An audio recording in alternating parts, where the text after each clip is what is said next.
Bugün 11. ayın 12. günü. Bugün bizi bize döndüren, bizi bize bitiren ve bizi tüm dünyaya tanıtan bir gün.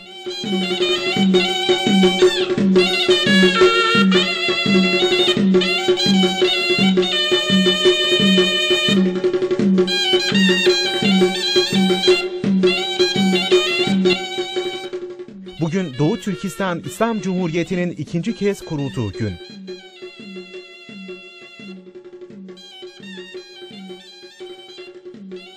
Bugün Çinlilerin Türkistan'ı yok etme hayallerinin suya düştüğü, cengaver ecdadımızın cihat ruhunu ve başeğmez iradesini ortaya koyan hakkani davamızın kuvvetli temellerinin atıldığı gün.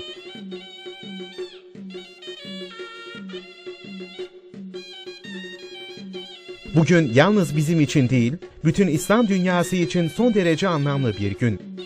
Çünkü dünyanın önde gelen İslam alimleri, İslam'ın devlet anlayışını ve siyasi görüşünü yeni tanımaya başladığı çağlarda, Sabit Damoğlan başkanlığındaki ulu rehberlerimizin 1933 yılında rahmetlik Alihan Tören başkanlığındaki mücahitlerimizin 1944 yılının tam bu 11. ayın 12. gününde dünya tarihinde ilk kez bir İslam Cumhuriyeti'ni bilfiil kurdukları bir gün.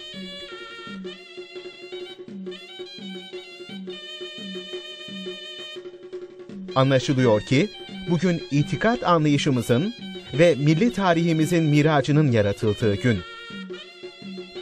Bugün dünya tarihindeki ilk İslam Cumhuriyeti'nin, yani Doğu Türkistan İslam Cumhuriyeti'nin 2 sefer kurulduğu gün. Bugünümüzün iftarıyla hala başımızı dik tutup dünyaya onurla baktığımız bir gün. Ama tan yerinin ağarmasını günün doğuşu zanneden kişilere nispeten bugün de tıpkı dün gibi sıradan bir gün.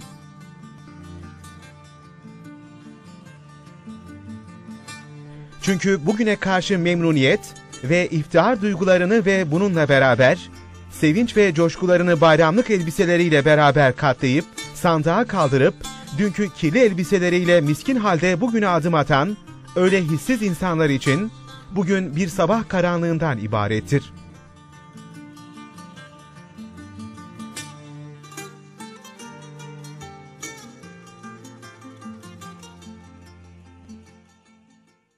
Bugüne iftihar etme hakkı, bugünün kıymetini bilen ve bugüne iftihar etmeyi ve iftihar ettirmeyi bilenlere mahsustur. Bugünü unutmayan ve unutturmayanlara mahsustur. Bizce bugün sanki bir güneş ve gök bayrağımızdaki ay ve yıldızın aslıdır. Bugün olmasa geceler bitmez, zulmetler aydınlanmaz, inkılap yolumuz bize aşikar olmazdı.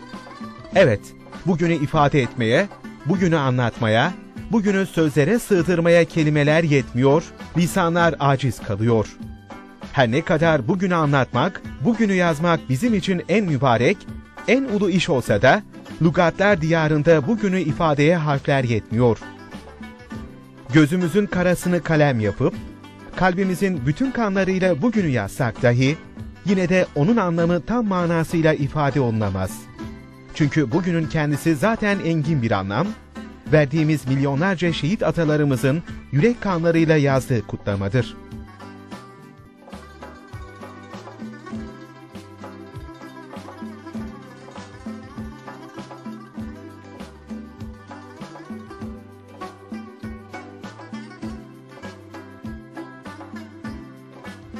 Ne yazık ki tarihimizdeki bu büyük günümüzü, bu sonsuz ilahi rahmeti kısa zamanda kaybettik. Her 2 seferdeki bağımsızlık bayramımızı senelerce kutlayamadık. Hatta tüm İslam alemi için en büyük galibiyet olan bugünün önderliğini yapan Sabit Damoğlan ve rahmetli Alihan Tören gibi şahsiyetlerimizin dahi kendilerine yakışır şekilde kadir ve kıymetlerini bilemedik. Onların uzun yıllardan beri gömülüp kalan eserlerini, ilim, hikmet ve irfan incilerini, din ve dünya görüşlerini başka dillere tercüme edip dünyaya tanıtmak bir tarafa, kendimiz bile hakkıyla tanıyamadık. Hafızalarımızda bu büyük önderler buğulaştı ve böylece bu büyük günümüzde buğulaştı. Bu günümüz kimileri için döşek ve yastığa, kimileri için de istediği dükkanda harcayabileceği bozuk paraya dönüşmüştür.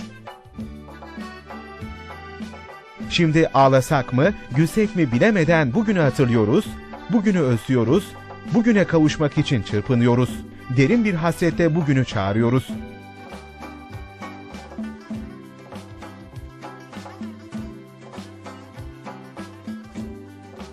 Ama milli tarihimizin yükselişi olan yüce bugünümüzse bize acıyarak feryat etmekte.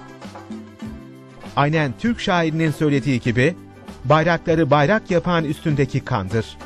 Toprak uğrunda ölen varsa vatandır, diyerek vicdanlarımıza hitap etmekte, bugünümüzü geri almak için bizi kanımızı dökmeye, canımızı feda etmeye çağırmakta.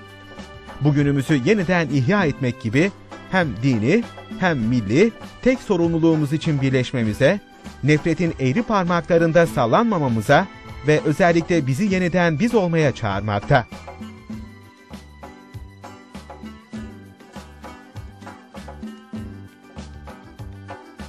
Ey şefkatli Rabbimiz! Bizi de o yüce ecdadımıza hakiki varislerden kılıp, 3. defa 11. ayın 12. gününü kurabilen, onu sonsuza dek bağımsızlık bayramı olarak gelecek nesillere miras bırakabilen vefadar evlatlardan eyle. Amin.